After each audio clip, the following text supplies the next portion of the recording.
Article 32, habeas corpus, is one of the legal rights that the citizens have. But in the most secure place in Manipur called the Red Seal Divisions, the 57 Mountain Division, an army garrison, a civilian by the name Kamal Babu, Laishram Kamal Babu, disappeared without a trace. Since November, the defense minister kept quiet, the army chief kept quiet. How secure is the people of Manipur? There are still thousands and thousands of people are linguists in relief camps. Partition is a living reality in the state of Manipur. On the 75th year of Constitution, for Manipur, incidentally, this is not the first time. When the Constitution was adopted 75 years ago, we had an assembly of our own and a constitutional monarchy, which was bulldozed on the 15th of October 1949.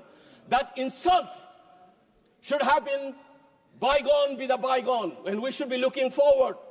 But this manner in which the crisis has been handled, and contemptuous manner in which this has not been talked about, even in our Honorable President's speech, is making you to remember that humiliation once more as we are trying to look forward. When Baba Sahib Ambedkar was asked, which article in this Constitution you think is the most important one?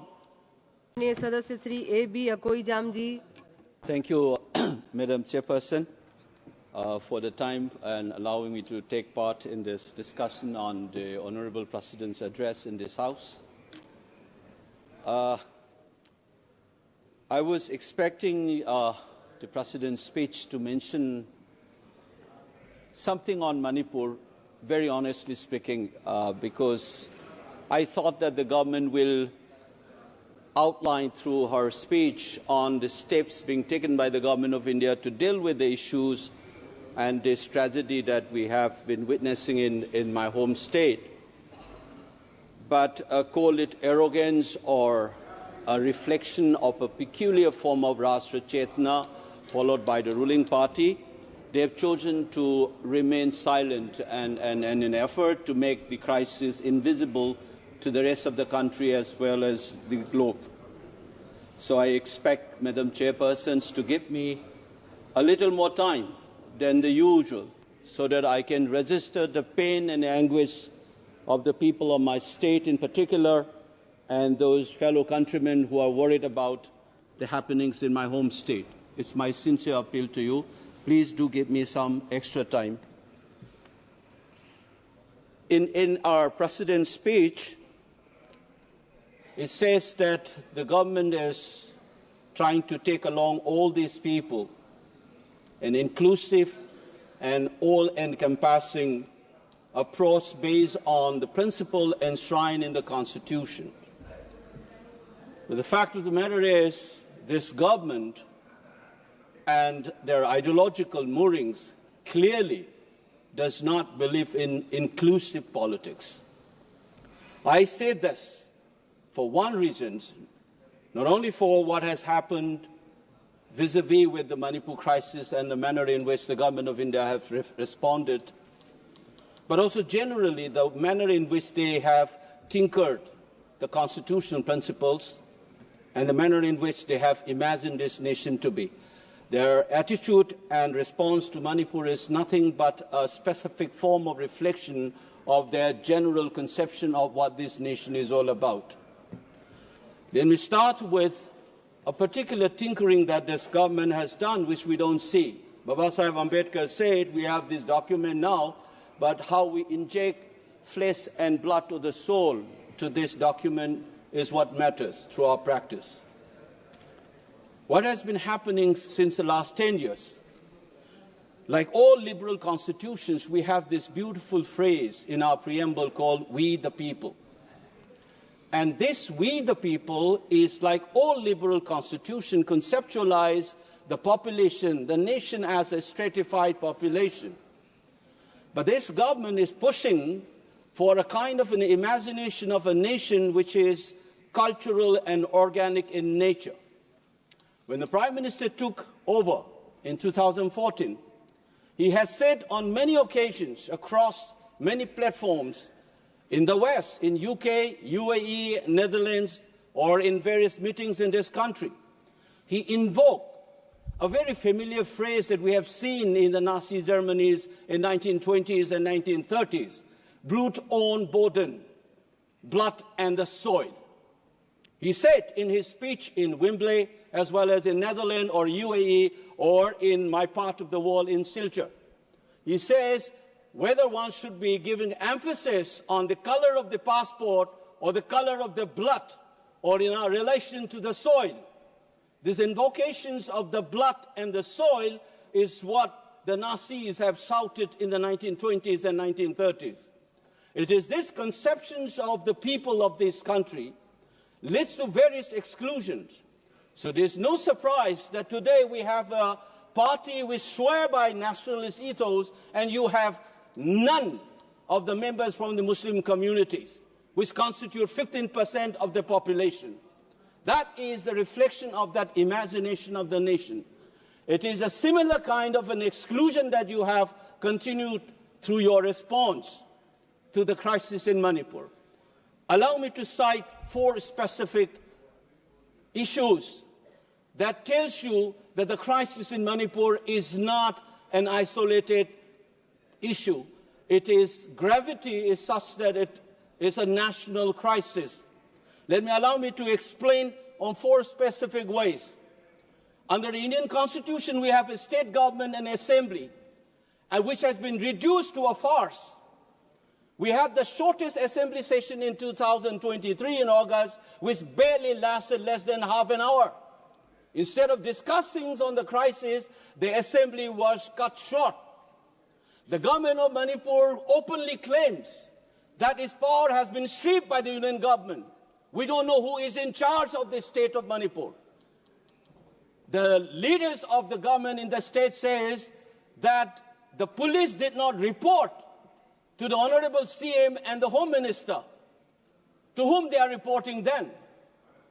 And the appointment of the big officials of law and order, such as the chairman of the Unified Command, which takes care of the security and law and order situation, coordinate various security agencies, has been removed and planted some ex-bureaucrat by the center. And the CM says, for instance, that some part of Manipur is under my command and some part of the state is under the Union Home Minister. Can you imagine the Chief Minister of Maharashtra saying, Mumbai is under my control and the rest of Maharashtra is under the Union government? That is an illegal subversion of the constitutional mechanism and democracy in this country in the 75 years of our experience. That is the subversions that we have experienced. We don't realize this. The Chief Minister ordered something. The Central Security Forces refused to obey the order. And there are images where the Central Armed Forces stopped the Manipur police from responding to armed attacks on innocent villagers. This complete chaos is what we witnessed in the 75th year of the constitutions, on which we have given lectures and bhashans in this house as well. It is a reality that is happening in Manipur, but who cares? You have sent in 60,000 plus troops, and under whose command those are working? If Article 355 or 365 has been invoked, where is the written documents? There's nothing of that kind. So it is an extra-constitutional subversion of the constitution of the country in a state called Manipur. Indian state has become nothing but in the state of Manipur. Madam Chairperson, have you ever seen elected members being beaten up publicly in this country, and the country thinks that constitutional order is in order in Manipur? The dignity of the elected members, the authority of the assembly, everything has been subverted by this union government in collusion with their satraps who are running the show on their behalf in Imphal. Please keep in mind this is a complete subversion of a constitutional order on the 75th year of constitution. For Manipur, incidentally, this is not the first time. When the constitution was adopted 75 years ago, we had an assembly of our own and a constitutional monarchy, which was bulldozed on the 15th of October 1949. that insult should have been bygone be the bygone, and we should be looking forward.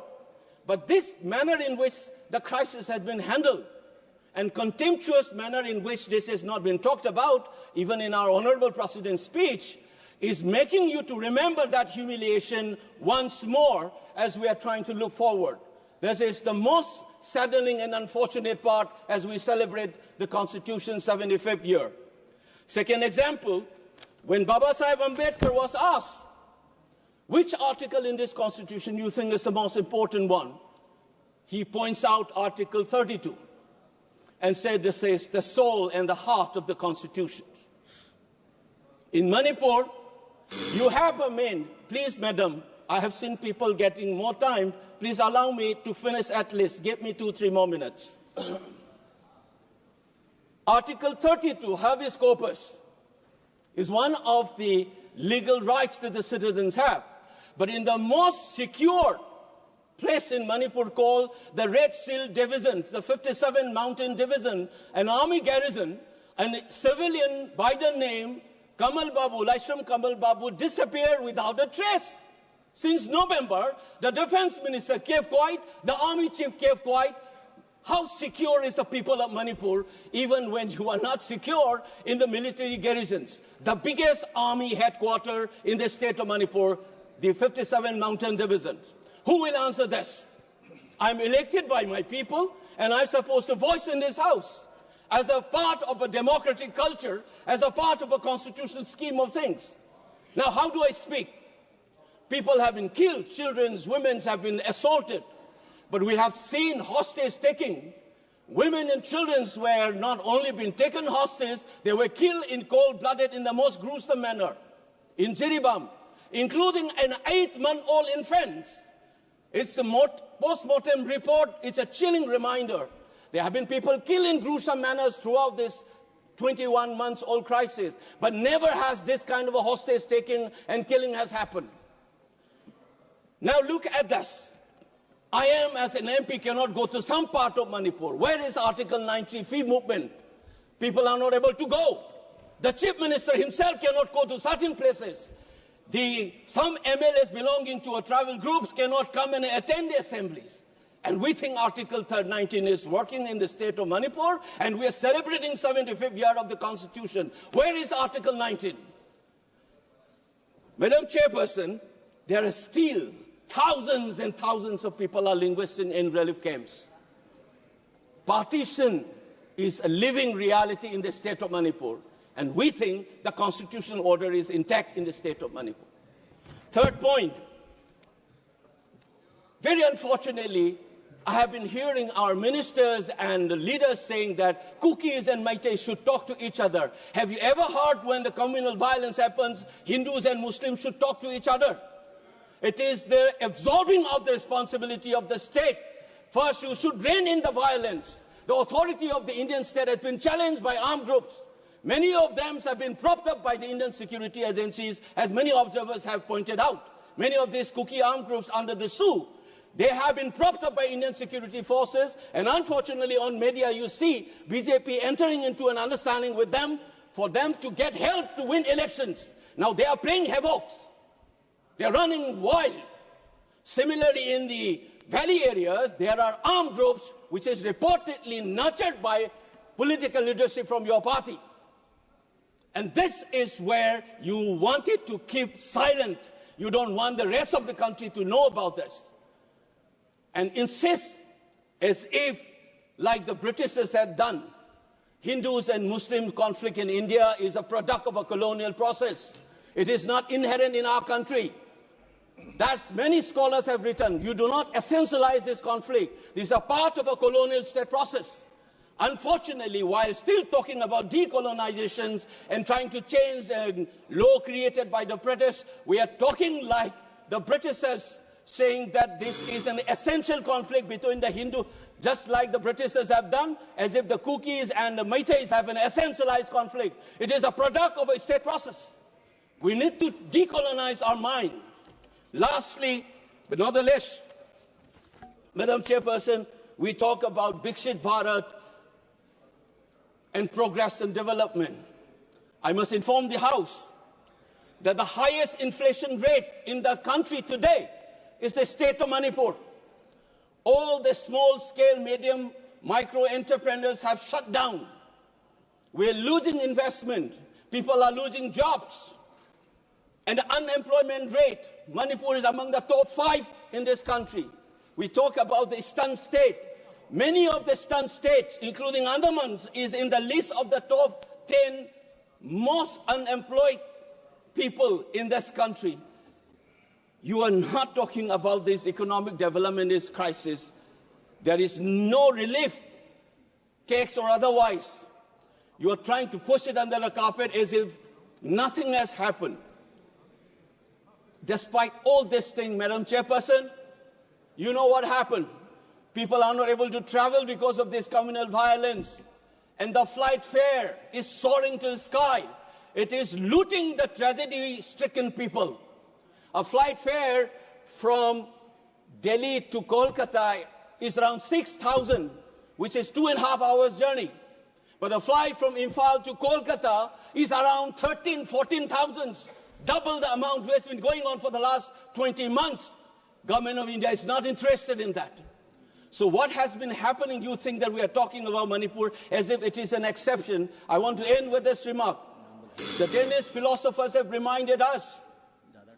Soren Kierkegaard once said, if you want to understand the general, pick up an exceptional, true exception, because the exception will explain the general as well as the exception itself. If you want to understand what this country and how it is imagined, how this constitution is working, and how it is being lied to the rest of the country, take Manipur as an exceptional case. The moment we are honest about it, you will be able to answer. We think that alienation of the Northeast people will be okay, but you check it how the youths are asking the relationship between India and Manipur because of this crisis. It is a danger written on the wall, and I draw the attention of all our members cutting across party lines. Please respond. We need a JPC to inquire into this crisis and do justice to the people of the state of Manipur. Thank you, Madam Chairperson.